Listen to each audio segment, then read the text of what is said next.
نہیں ہے. اصلاحات کا پیکج ہے. IMF کا پروگرام پاکستان کی تاریخ کا آخری پروگرام ہو. سٹیل مل ریکارڈ خسارہ, PIA ریکارڈ خسارہ, کرنٹ اکاؤنٹ کا خسارہ سب سے کم ہوگا, فسکل ڈیفیسٹ آج سے کم ہوگا. زرعی قرضوں کے اوپر بھی 39% سے کم کر کے 20% پر لے کر آ رہے ہیں.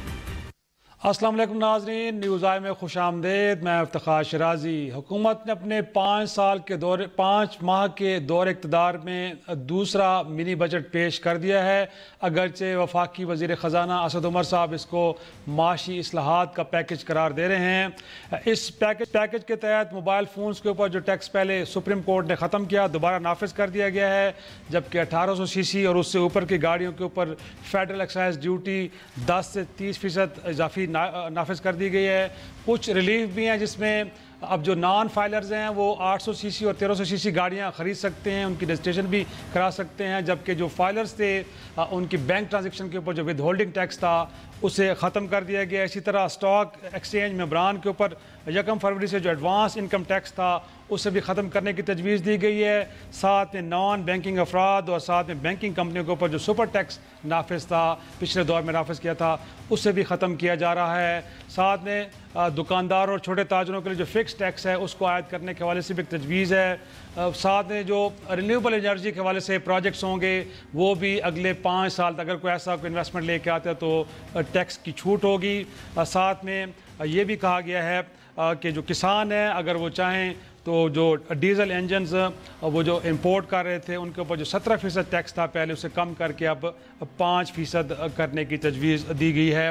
اب دیکھنا یہ ہے کہ یہ سارے اصلاحات کیا جو اس وقت معاشی مشکلات کا شکار ہے پاکستان اس کو حل کرنے میں مددگار ثابت ہوں گی. اور ساتھ میں جو بزنس کمیونٹی کی طرف سے بار بار کہا جا رہا ہے کہ FBR کے اندر اصلاحات لے کے آئے جائیں اور لوگوں کو ٹیکس نیٹ میں لایا جائے, اگرچہ اس حوالے سے آج وزیر خزانہ نے اپنی تقریر میں کوئی ذکر نہیں کیا ان ایریاز کو ایڈریس کیے بغیر پاکستان اپنے پاؤں پہ کھڑا ہو سکتا ہے یا پھر ہمیں IMF کی طرف جانا پڑے گا, اور جس امید کا وہ اظہار کر رہے ہیں وہ امید ہی رہے گی, یا پھر IMF کا یہ پروگرام بھی اور اس کے بعد اور پروگرام بھی ہمیں لینے پڑیں گے. اس ساری صورتحال پہ گفتگو کریں گے. ہمارے ساتھ شریک گفتگو ہیں, ویڈیو لنک پہ ہمیں جوائن کیا ہے رانا افضل صاحب, سابق وزیر خزانہ ہیں, نون لیگ سے آپ کا تعلق ہے. بہت شکریہ سر آپ کا.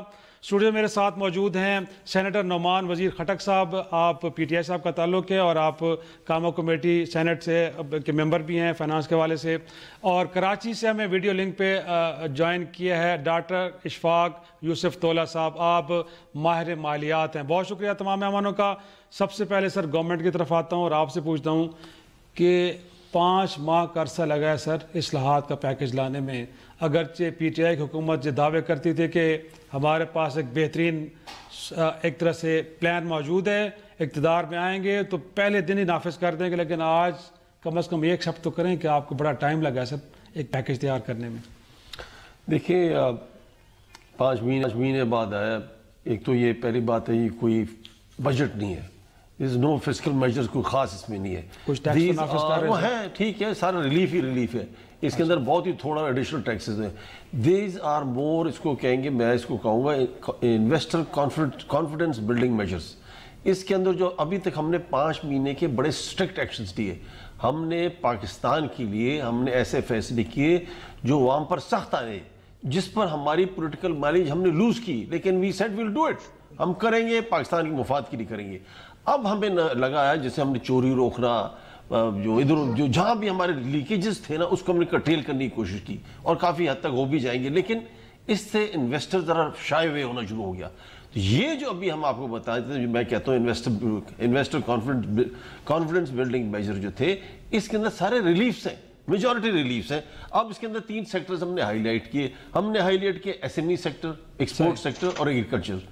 SME کا آپ نے بھی اپنے انٹرو میں بتایا کہ ہم نے جو بینکس جو پیسے دیتے ہیں ان کے انکم ٹیکس جو بینکس پر لگتا ہے وہ 39 سے 20% کر دی.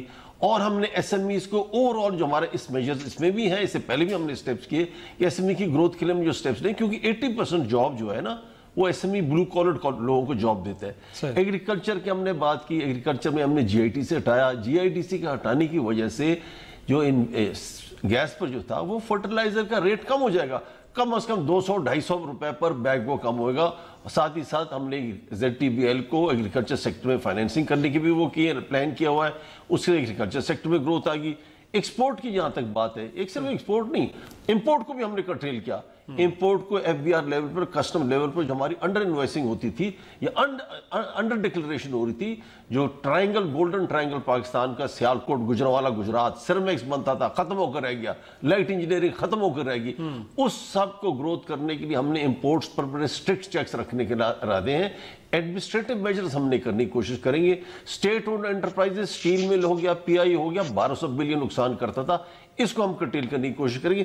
تو یہ سارے ایک میجرز ہیں جو ہم لینے کریں, اور جو ہمارا اسٹاک ایکسچینج پر کیا, یہ سارا کچھ دیکھیں. یہ میں جو بھی کہوں, رانا افضل صاحب جو بھی کہے, اشفاق صاحب جو بھی کہے, کل بتائے گا آپ کو اسٹاک ایکسچینج آج 157 پوائنٹ اوپر گیا, 40,000 سے اوپر چلا گیا, کل میرے حساب سے 1000 پر چھلانگ مارے گا, 1000 کی چھلانگ لگے گا. دس از مائی prediction.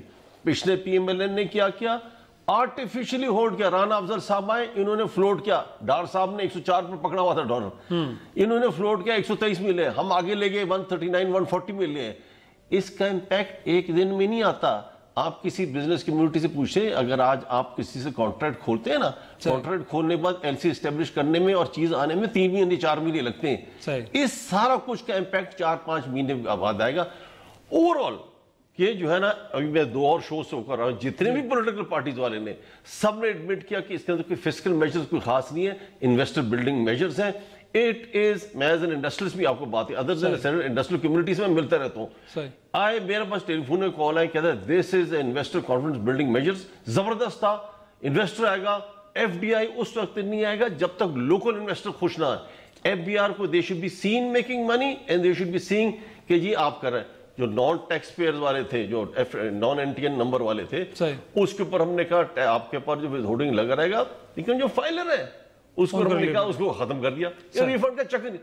So these are all steps جو ہم معیشت کو ایک بہتر کرنے کی طرح جو کانفیڈنس بلڈنگ میجر ہے اس طرف چلیں گے. رانا صاحب, انفیکٹ جس طرح خٹک صاحب بھی کہہ رہے ہیں کہ سارے کے سارے تو ریلیف ہی دیے گئے ہیں, اور لگتا یہ ہے کہ اس کے بعد تو پاکستان کی اکانومی ٹریک پہ آ جائے گی, اور جو کچھ آپ کے دور بھی کہتے ہیں کہ جو رانگ ڈوئنگس ان کو بھی ہم نے ایڈریس کیا ہے. تو میرے خیال میں آپ کو بھی لگتا ہے کہ اب چیزیں بہتر ہونا شروع ہو جائیں گی, اور اگین جس طرح خٹک صاحب کہہ رہے ہیں کہ امپیکٹ آنے میں کوئی ٹائم لگتا ہے, ایسا نہیں ہے کہ اوور دی نائٹ چیزیں تبدیل ہو جائیں.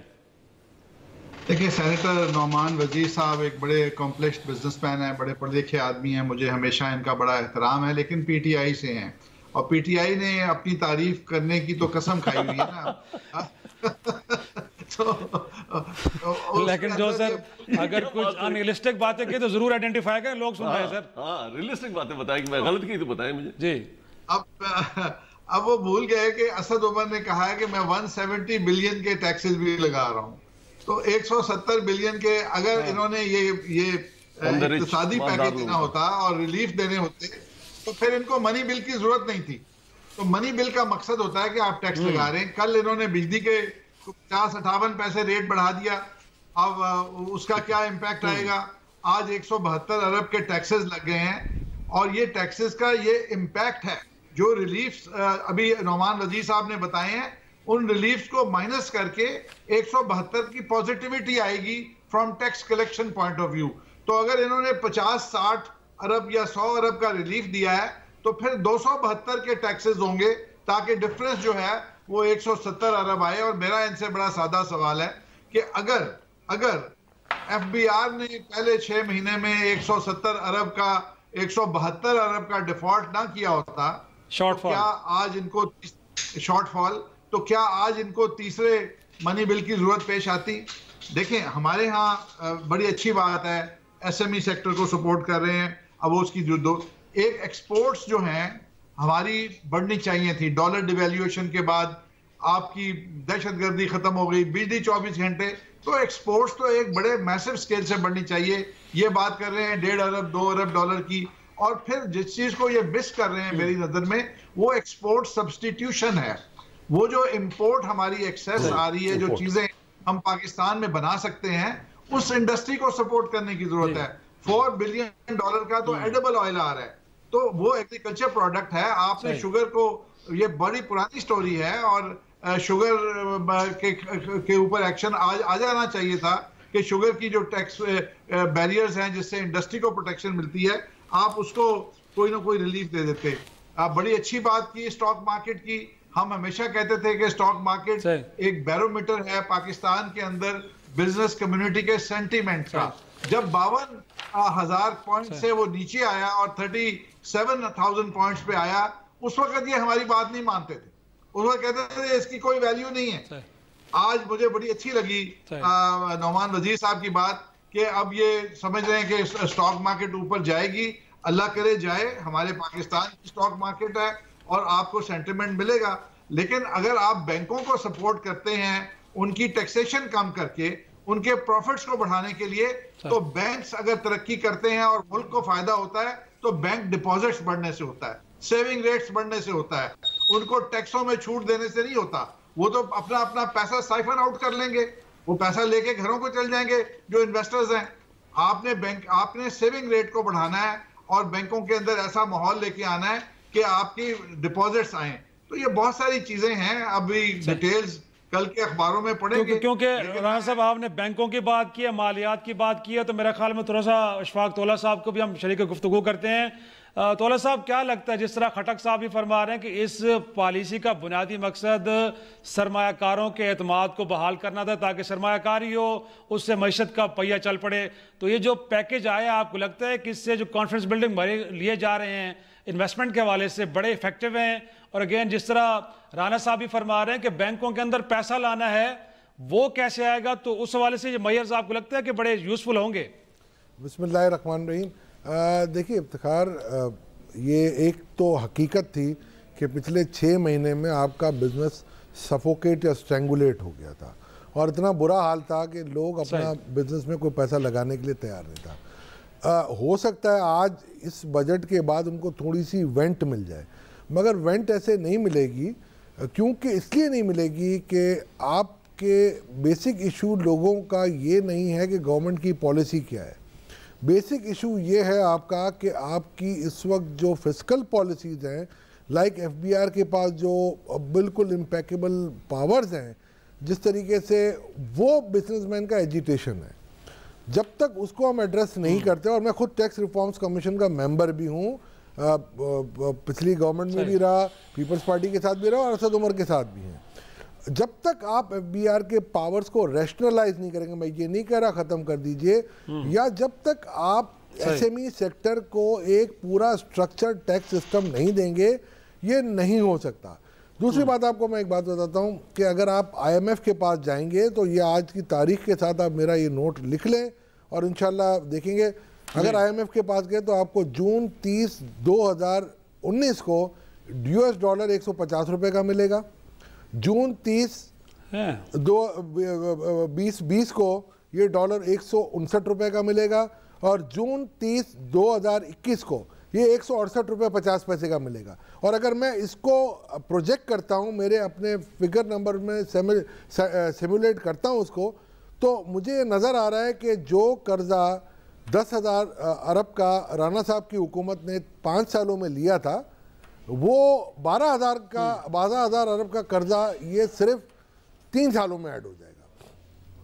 وہ آپ کے لیے بہت پرابلم ہے. گاڈ, بڑے طولہ صاحب آپ تو بہت زیادہ ڈرا رہے ہیں. لگتا ہے کہ اس طرح کی پریڈکشن جب آتی ہے تو ڈالر ویسے بڑھ جاتا ہے. نہیں سر, میں آپ کو ایک بات بتانے, میں دیکھیں مجھے خدا نہ کہتا میرے پاس ایک طولہ صاحب اگر مجھے تھوڑی سی اجازت دیں تو میں بریک کے بعد آتے ہیں. جی میں آپ کو ایک اور اچھی انالیسس بریک کے بعد دے دیتا ہوں. بالکل ٹھیک ہے, بریک لیتے, بریک کے بعد واپس آتے, گفتگو کو آگے بڑھائیں گے.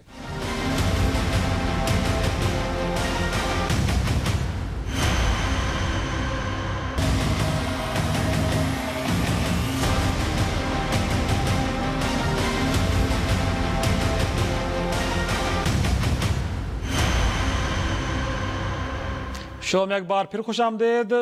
نعمان خٹک صاحب آپ کی طرف آؤں گا. انفیکٹ جو طولہ صاحب نے بھی نقطہ اٹھایا ہے, اور پچھلے دنوں جب آپ کے وزیر خزانہ کراچی میں ملے ہیں بزنس کمیونٹی, انہوں نے کہا جی ایف بی آر کو تالے لگا دیں, آپ کا ریونیو کے 15% اوپر چلا جائے گا. بار بار بزنس کمیونٹی کے بڑے شدید کنسرنز ہیں ایف بی آر کے حوالے سے, اس طرف آپ ریفارمز کی طرف نہیں جا رہے. پھر اگین آپ کے پاس ایک ڈاکومنٹ پڑا ہے نادرا سے ویریفائڈ, 32 لاکھ ٹیکس اویڈرز ہیں جو بیرون ملک سفر کرتے ہیں, لگژری گاڑیاں ہیں, ان کے بچے مہنگے اسکول میں پڑھتے ہیں, بڑے بڑے بینگلوز ان کے پاس ہیں, ان کو بھی آپ ٹیکس نیٹ میں نہیں لاتے. پھر سر تجارتی پالیسی, قومی ٹیرف پالیسی آپ ہی کی حکومت کا وعدہ تھا, ابھی تک کچھ نہیں ہوا. تو یہ چھوٹے قسم کے اقدامات لے کے تو آپ کو لگتا ہے کہ بڑا آپ نے کام کر لیا. نہیں تو سر اس پہ کیوں کام نہیں ہو رہا؟ بالکل ٹھیک کہہ رہے ہیں آپ. صحیح. دیکھیں جی, ہمیں جو ملی 70 سال بعد حکومت ہمارے پاس آئی, ایک ایسے لوگوں کے پاس آئی جو سیاست, جو ٹریڈیشنل سیاست جس کو کہتے ہیں, ہم وہ نہیں کرتے. ہم پاکستان کو صحیح کرنا چاہتے ہیں, ٹھیک کرنا چاہتے ہیں, معیشت کو ہم بہت امپورٹنس دیتے ہیں. اور آپ نے جو آئیڈینٹیفائی کیا ایف بی آر کے ایشوز, بالکل ٹھیک کیے. اور یہ ایف بی آر کے ایشوز جو ہے نا, یہ اسد عمر نہیں کرے گا, باقی نہیں کرے گا, ہم کریں گے, اسٹیک ہولڈر کے ساتھ مل کر بیٹھ کر کریں گے. سر ٹیکس ایکسپرٹ کے بجائے ایک بیوروکریٹ کو بٹھا دے اس کے اوپر آپ کدھر کس جو چیئرمین آپ نے لگایا چیئرمین ایف بی آر جو تھا, دیکھیں جی اس میں لیٹ می جسٹ دیکھیں جی, ہم نے جتنا کچھ بھی کرنا ہے, ہم نے اسحاق ڈار کی طرح کمپلیسنسی سفر نہیں کرتے کہ جی میں سب کچھ جانتا ہوں.